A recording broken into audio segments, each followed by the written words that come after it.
Assalamualaikum warahmatullahi wabarakatuh. Bertemu kembali dengan mata pelajaran Pendidikan Pancasila dan Kewarganegaraan dengan bahasan materi, yaitu Persatuan dan Kesatuan Bangsa pada masa Republik Indonesia Serikat, biasa disingkat RIS. Periode ini berlangsung mulai tanggal 27 Desember 1949 sampai tanggal 17 Agustus 1950. Diawali dari sebuah agresi militer Belanda kedua yang berhasil menduduki ibu kota Republik Indonesia, yaitu Yogyakarta, dan berhasil pula menangkap tokoh-tokoh pemerintah, diantaranya Presiden Soekarno dan Wakil Presiden sekaligus Perdana Menteri Dr. Andes Muhammad Hatta. Namun, sebelum penangkapan itu terjadi, pemerintah dalam hal ini Presiden Soekarno sempat memberikan sebuah amanat pesan kawat kepada Saprudin Prawira Negara yang berada di Sumatera untuk membentuk sebuah pemerintahan darurat bila mana ibu kota diduduki Belanda serta presiden dan wakil presiden sekaligus perdana menteri ditangkap Belanda. Hal ini agar tidak terjadi kevakuman pemerintahan Republik Indonesia dikala para tokoh sentralnya ditawan Belanda. Berdasarkan amanat pesan kawat tersebut, Saprudin Prawira Negara kemudian membentuk pemerintahan darurat Republik Indonesia yang berpusat di Bukit Tinggi, Sumatera Barat. Kabinet darurat tersebut berlangsung dari tanggal 19 Desember 1948 sampai 13 Juli 1949. Setelah agresi militer Belanda kedua berakhir, maka Saprudin Prawira Negara menyerahkan mandatnya kembali kepada Presiden Soekarno untuk mengembalikan pemerintahan kabinet kepada Kabinet Hatta II. Dr. Andes Muhammad Hatta sebagai Perdana Menteri setelah agresi militer Belanda kedua berakhir, kemudian mengadakan sebuah perundingan dengan Belanda yang dikenal dengan nama Konferensi Meja Bundar, biasa disingkat KMB.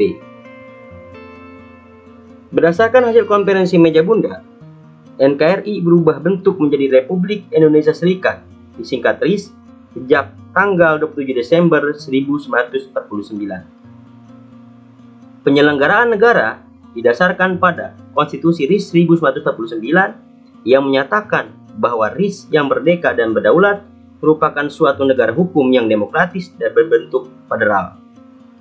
Presiden adalah kepala negara, namun tanggung jawab pemerintahan sepenuhnya berada di tangan Perdana Menteri dan para menteri kabinet.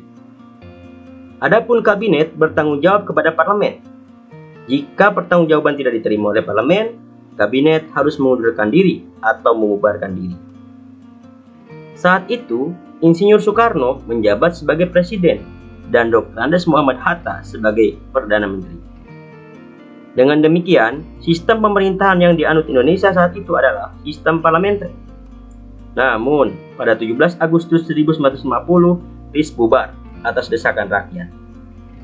Hal ini disebabkan bentuk serikat atau federal tidak dilandasi konsepsi yang kuat dan dilatar belakangi politik yang melemahkan dan memecah belah.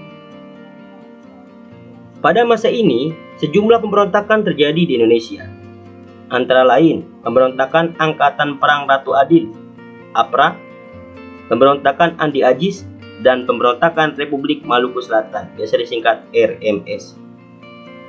APRA melakukan pemberontakan untuk mempertahankan negara-negara federal dan menginginkan agar diakui sebagai tentara pemerintah. Pemberontakan Andi Agis, mantan perwira tinggi KNIL, terjadi karena adanya penolakan masuknya APRIS dari TNI ke Sulawesi Selatan. Pertempuran pun terjadi antara APRIS TNI dengan APRIS KNIL.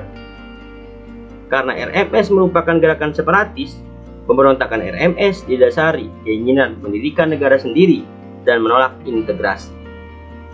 RMS juga menolak kedatangan APRIS TNI yang datang ke Maluku yang hendak melucuti senjata bekas tentara KNIL. Itulah dinamika persatuan dan kesatuan bangsa pada masa Republik Indonesia Serikat. Diharapkan dengan materi ini kita bisa mempelajari daripada hikmah perjalanan sejarah dan perjalanan daripada riwayat sebuah persatuan dan kesatuan bangsa di masa pemerintahan Republik Indonesia Serikat. Sampai bertemu kembali di bahasan selanjutnya. Akhirul kalam. Wassalamualaikum warahmatullahi wabarakatuh.